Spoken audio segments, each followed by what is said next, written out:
Hey everybody, it's Chris from Custom Fitness Personal Training Studio, and today we're talking about 4 things that you really need to consider when you're building your best push-ups. So push-ups are one of those things that some people really have them down, that's great, but other people really envy those people. They just want to know, how do I do that, and how do I not feel like I'm dying while I'm doing it?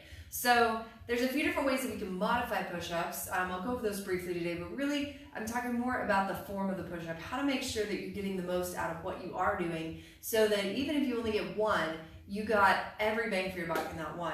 But as you get stronger and you build up in them, you want to make sure that form's great so that you can pop out a whole lot more of them without causing damage and injury to the body. So how can we modify a push-up first of all? If you're new to push-ups and you haven't been doing them, use a wall first. So put your hands on the wall, you just put it here, you lean in, you push out, you practice that movement. When the wall gets to where you're like, okay, I got that, you can walk your feet away, but obviously you can only go so far before you're going to slam down on your nose. So walk your feet away, build that out, and then take it onto a coffee table or a bench or a countertop, something a little bit lower. So the more that we have the body in an upright position, the less stress we're putting on the muscles, the less weight you're pushing.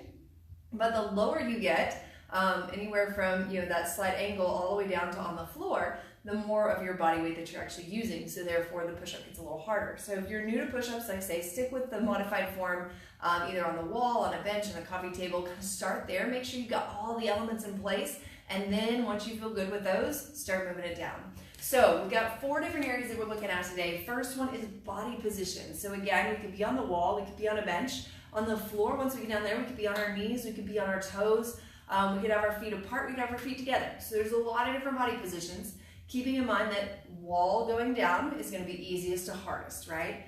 Feet apart versus feet together is again going to be easier and harder. So we want to make sure that we're doing the position that's best for our body depending on our skill level. So if we haven't been doing many of them, modifying is a much better option than going straight onto our toes, right? And especially for females, a lot of us don't typically do a lot of push-ups.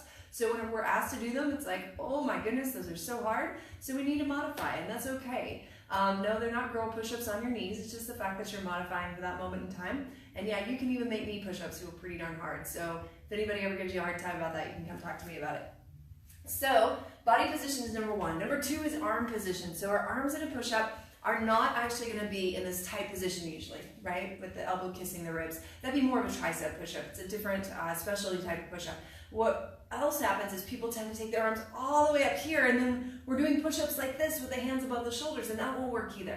So our optimal goal, and I'll show you here in just a second, is to have our hands just a little bit wider than our shoulders. Basically in this position here, you can see how my elbow drops lower than my shoulder, almost in like an arrow type position, right? So the upper arm is moving into that arrow position.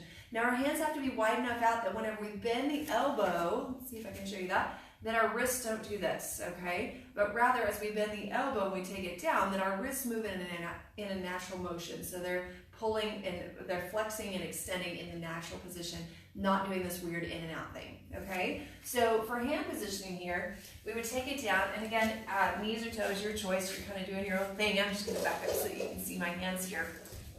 Hopefully you can see that well enough. All right, so hands are a little bit wider than my shoulders. I'm obviously on a slippery floor. And we're gonna take the elbows back at that angle and bring it back up. Now, how deep do you have to go? Well, that's up to you again. Skill level, experience, and strength are gonna come to play in that. So maybe you don't get all the way down, that's just fine. Maybe you get a quarter of the way down. You build up to a half, you build up to 3/4, and eventually you can get all the way. Everybody's a little different and at a different place with that. So we've got the arm position. Now here's the part that a lot of people don't think about, the hand position.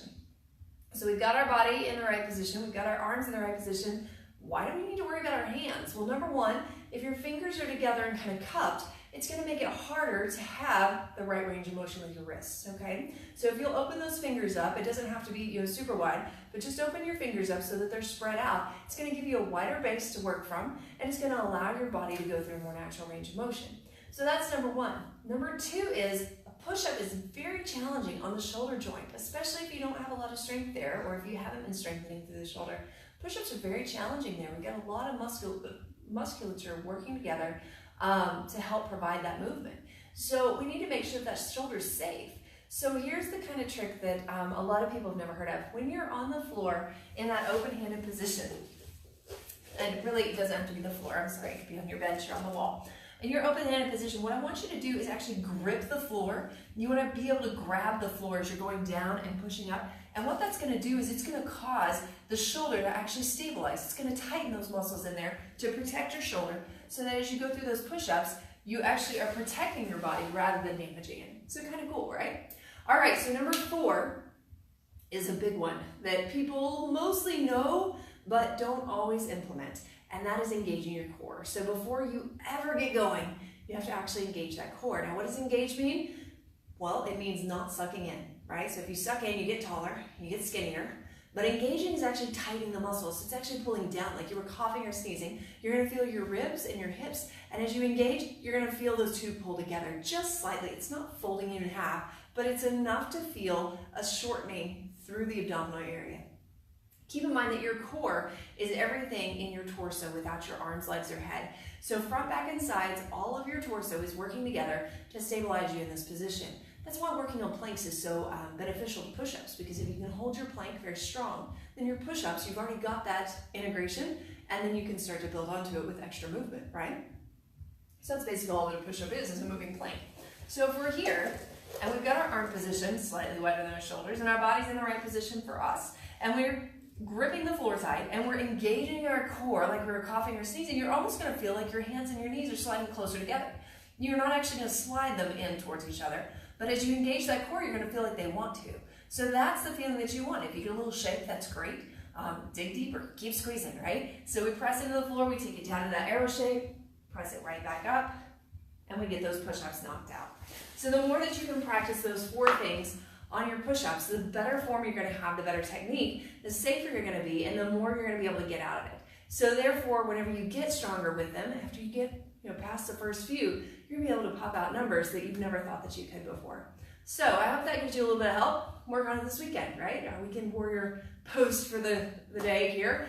Got you something new to work on this weekend. That gripping thing, if you haven't done that, is absolutely amazing. It'll change your push-up forever. It'll change your planks too. So anytime that you're in that extended arm position on the floor, the more that you can grip into the floor, the more you're going to get out of that.